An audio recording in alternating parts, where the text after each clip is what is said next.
Hello, my friends. Today we're going to talk about accountability. We're going to look at some of the most recent videos from Amberlynn, the non-apology to Beck, and the reaction video that she did to her old self, claiming that she was taking accountability at that point. And then we're also going to hear from a couple of other people who might be able to shed some light on what accountability truly is, and may be able to teach us a little bit about narcissism and how that plays into the whole thing. So let's just find out, is Amberlynn really taking accountability? Because I don't think so, but let's just find out together, shall we? If you'd like to like and subscribe, that would literally be hectic. I'm not gonna lie. So currently Amberlynn is claiming that she has grown so much, which I'm gonna leave that low-hanging fruit there. But she's saying she has matured so much and she's already, learned so much from her experiences, and that she's become such a better person now. Of course, this is something that she said just a couple weeks ago in her apology to Beck. It's been hard for me because it's like I have shown growth in my personal life, and it's hard to show growth publicly when these are things that was happening behind the scenes. So publicly, I might look the same to you guys, but I have changed a lot. I am always open for growth and for changing to be a better person every single day. And I want to reflect on the past more, because that actually genuinely helps me see ways that I need to improve and ways that I already have improved. So she said she needed to reflect on the past more. So let's do that, shall we? Okay, so this is going to be the reaction that she had to her old self apologizing to her aunt. And basically she had told the world that her aunt didn't watch her videos because she was fat. Now in this video, she is basically saying the reason I said that is because at the time I was blaming everything on me being fat. So let's just see if this is real accountability the way Amberlynn thinks it is. But at the time, I was vulnerable and I was upset, and I really felt like blaming my weight on everything was just the easiest way to go. Okay, taking accountability. Round of applause, round of applause. So it's pretty clear that what is going through current day Amberlynn's head is the old me was admitting that she was blaming everything on her weight at that time. So that is taking accountability. Now, at first glance, you could kind of squint and see that, but that's not really what's happening. Her old self is still making excuses, right? It's an excuse, not a reason.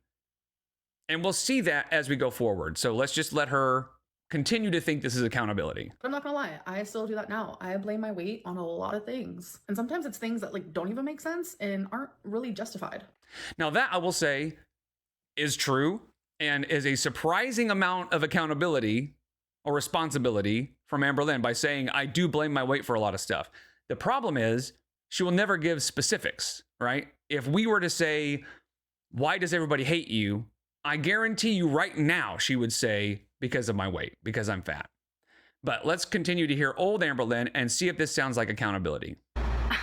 It's hard. I have a weight issue, and I have, mental issues that cause me to be bigger. You don't just get this big for no reason. It just doesn't work that way. Of course you... There you go. So it's not my fault. It's just my mental health. It's something's wrong with me. I can't help it. If you ever say anything that sounds like I can't help it, you're not taking accountability. Get, overweight, that's normal, but to become so morbidly obese, there's something wrong. And I kind of wanted to ignore all that and just be like, oh, my aunt doesn't talk to me because I'm fat. I just thought it would be easier. There's more to me than my weight when it comes to me and my aunt's, relationship. I pushed her away because of just who I am and how I am as a person. So there you go. I pushed her away because of how I am and who I am as a person. And that is, again, saying I can't help it. It's not my fault. I can't help it. And that's the truth. And it's really not has anything to do with my weight. At the time I felt like that. So in this old video, her accountability is, yeah, I blamed some other thing, my weight, but it wasn't that. It was this other thing, my mental illnesses. So There is no accountability here. It's kind of crazy to me that like I am taking a lot of accountability and I feel myself being super vulnerable in this video. And I'm genuinely admitting to things that like I know at the time I did not want to admit to. And so that's the problem, right? She feels like admitting that she was blaming things on her weight is the accountability. But she's not. She's moving the blame from I blamed everything on my weight to now I'm blaming everything on mental illness. It's still something I can't help. So now we're going to hear from an expert, somebody who can kind of help Amberlynn understand what's going on and what's wrong. Before we get into the response to Beck, her final response and her apology to Beck, we're going to hear from a very smart person who can help Amberlynn understand what an excuse is and why you don't use excuses. We've all heard it. It's not my fault. She did it first. I forgot. It's not my job. These are all excuses. Excuses just blame others so we don't have to be responsible for what we did. Here's what I say. It's time we own what we do and start taking responsibility. Now, we all know what an excuse is, and she just lays it out right there. Where it's obfuscating the responsibility for our actions.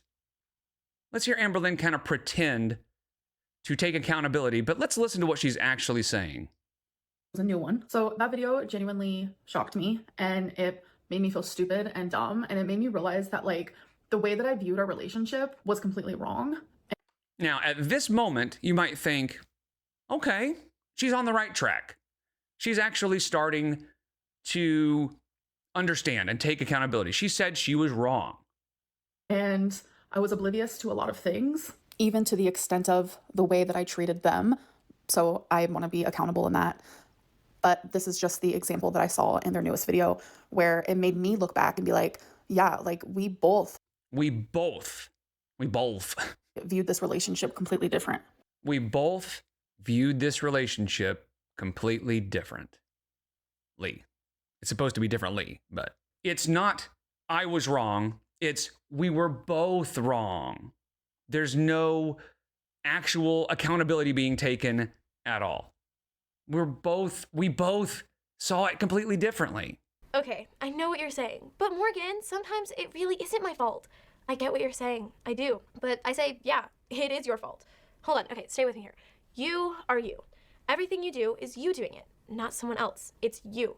Everything I do is me doing it. Yeah, that's me. If I slide down a muddy hill in my new clothes or get a bad grade on a test, that's me that did that. I might say, Sally made me go down that hill, or Sarah has my math book so I couldn't study. The truth is, Sally and Sarah didn't have anything to do with it. So stop blaming and start owning.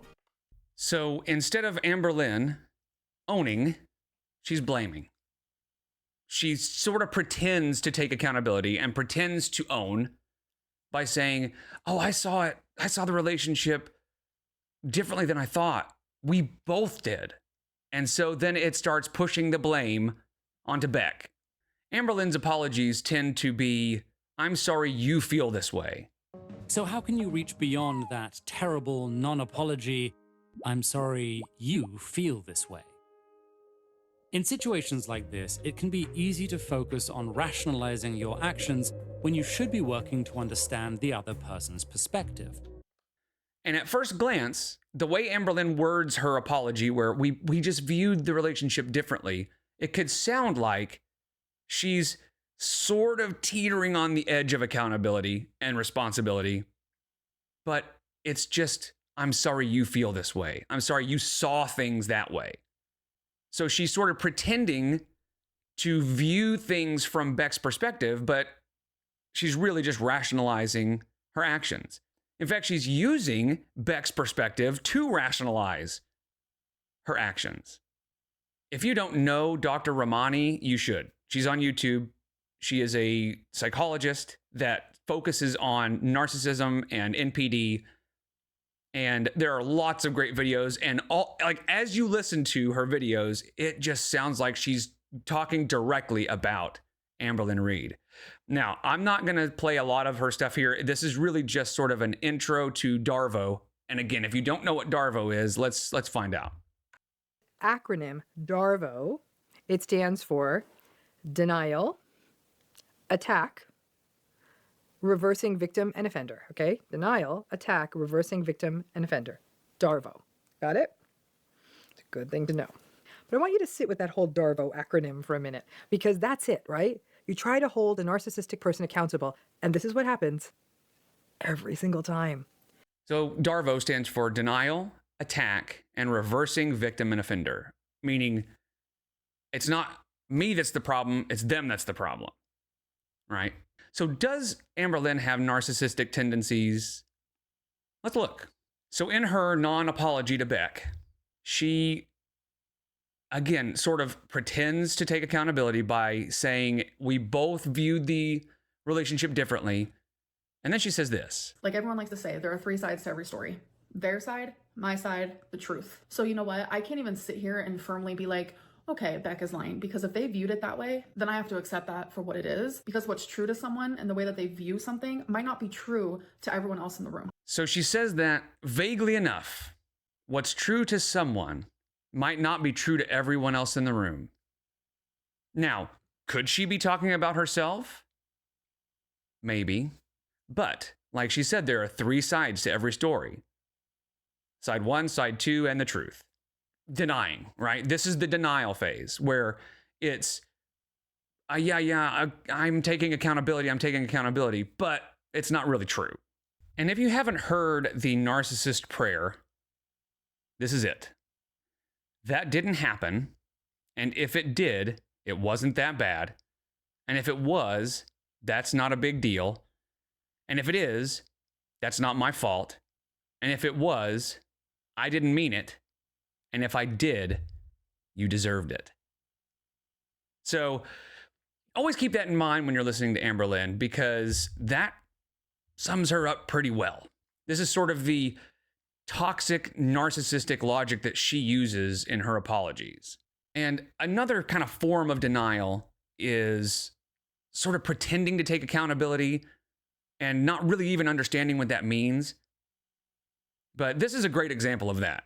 I wasn't the greatest girlfriend. I wasn't the most perfect girlfriend, but I will say I'm not all good. I'm not all bad. And I wasn't that way then either. Like, our relationship was definitely complex. And even though it might not be visible to the public or even to Beck in this moment, I have taken accountability for the things that I've done. So she just basically says, even if nobody hears it, I've taken accountability, which sort of defeats the purpose. I don't think she understands what accountability is, or she doesn't care, which is most likely.